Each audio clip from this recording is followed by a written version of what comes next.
అరే రికార్డ్ చేయి. అలాగే సార్.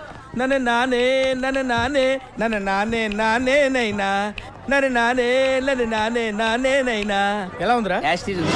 సో ఇప్పుడే పెద్ద మూవీ అయితే కంప్లీట్ అయింది. ఎక్కువ సోది పెట్టను. ఫస్ట్ హాఫ్ చూసాక దీనంత వరస్ట్ సినిమా ఇంకోటి ఉండదు అనుకున్నా, కానీ సెకండ్ హాఫ్ వెళ్తున్న కొద్దీ ఓకే పర్లేదు అనిపించింది. It's all because of Ram Charan. Really what a great actor he is. మన కరెంట్ జనరేషన్ కి one of the best actor Ram Charan. But చెప్తున్నా కదా, ఆయనకున్న పొటెన్షియల్ కి ఆయనకున్న కేపబిలిటీస్ కి బుచ్చిబాబు గారు హీరోయిన్ మీద పెట్టినంత కాన్సన్ట్రేషన్ స్టోరీ మీద పెట్టుంటే బాగుండేది అంటున్నా.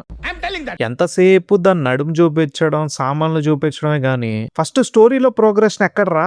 సినిమా స్టార్ట్ అయిన ఫస్ట్ సీన్ నుంచే నాకు ఎక్కలేదు. అంత ఆర్టిఫిషియల్ గా ఉంటది. ఆ ఊరు సెట్లు, విలేజ్ లో అమ్మాయిలు ఏంట్రా శారీ లేకుండా ఎందుకు తిరుగుతారా? చెప్తున్నా కదా, హీరోయిన్ క్యారెక్టర్ అయితే వరస్ట్ ఉంటది అసలు ఇప్పటిదాకా నేను చూసిన క్యారెక్టర్స్ లో. అసలు ఎందుకు అదర్ ఇండస్ట్రీ యాక్టర్స్ ఎందుకు వాళ్ళని తీసుకొచ్చినప్పుడు ఏదో ఒక రీజన్ ఉండాలి కదా.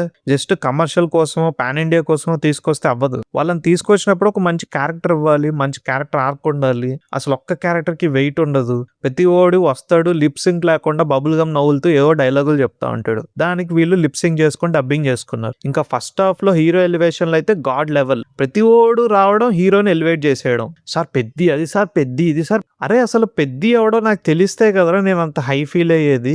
ఆడెవడో నాకు తెలియదు వచ్చి పెద్ది అది పెద్ది ఇది అంటే నాకేం హై వస్తుంది చెప్పండి. ఇంకా మనోడు ఏదైనా గేమ్ ఆడాడంటే విన్నర్ అవ్వాల్సిందే. ఒక్క దానిలో కూడా ఓడిపోడు పొరపాటున కూడా. క్రికెట్ లో ప్రతి బాల్ సిక్సే. అరే అన్ని బాల్స్ ఒకలాగా వేయరు కదరా, ప్రతి బాల్ సిక్స్ ఎలా పోతుందిరా? నాకు అర్థం కాదు. Okay, commercial cinema, commercial template ignore చేద్దాం. అండ్ ఈ సినిమాలో డ్రామా ఉంటది గురు, లైక్ మెలో డ్రామాలా ఉంటది. అసలు ఈ జనరేషన్ కి అయితే అస్సలు కనెక్ట్ అవ్వదు. అసలు ఒక 40-50s ఉన్న వాళ్ళకి కనెక్ట్ అవ్వచ్చేమో, మనకైతే కనెక్ట్ అవ్వలేదు. సో అలా ఒక దారుణమైన ఫస్ట్ హాఫ్ అయిపోయాక సెకండ్ హాఫ్ అయితే స్టార్ట్ అయింది. స్టార్ట్ అవడం బాగానే స్టార్ట్ అయింది. ఆఫ్టర్ ఇంటర్వెల్ బ్లాక్ ఒక మంచి సీను, దాని తర్వాత ఒక కుస్తీ ఫైట్, మస్సా మస్సా సాంగ్, ఇవన్నీ చాలా బాగా అనిపించాయి, మంచి హై ఇచ్చాయి. దాని తర్వాత ఇంటర్నేషనల్ కుస్తీ బాగుంది. And of course great acting by Ram Charan garu. Very sincere efforts పెట్టారు ఈ సినిమా కోసం. అది కనిపిస్తూ ఉంటది మనకి స్క్రీన్ మీద. సో అలా సెకండ్ హాఫ్ నుంచి క్లైమాక్స్ వరకు అలా మంచిగా తీసుకెళ్లారు సినిమా.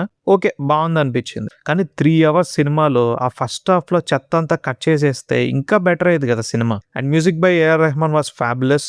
ట్రైలర్ లో అంతే లేదు కానీ మూవీలో చాలా దాచారు, మెయిన్ గా సెకండ్ హాఫ్ లో. అండ్ డైరెక్షన్ విషయానికి వస్తే ఇదే స్టోరీని ఫుల్ ఆన్ ఎమోషనల్ యాంగిల్ లో కూడా చూపించవచ్చు. కానీ మన డైరెక్టర్ గారేమో పక్క కమర్షియల్ వేలో చూపించారు. సో ఓవరాల్ గా నాకైతే జస్ట్ పర్లేదు, ఇట్స్ అన్ యావరేజ్ అనిపించింది. అది కూడా సెకండ్ హాఫ్ వల్ల.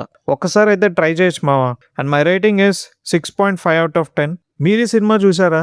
మీకు ఎలా అనిపించింది? మీకు కూడా నాలాంటి థాట్సే వచ్చాయా? కింద కమెంట్ చేయండి. అండ్ మన వీడియో నచ్చితే లైక్ చేసుకొని సబ్స్క్రైబ్ చేసుకోండి మావా. Thank you.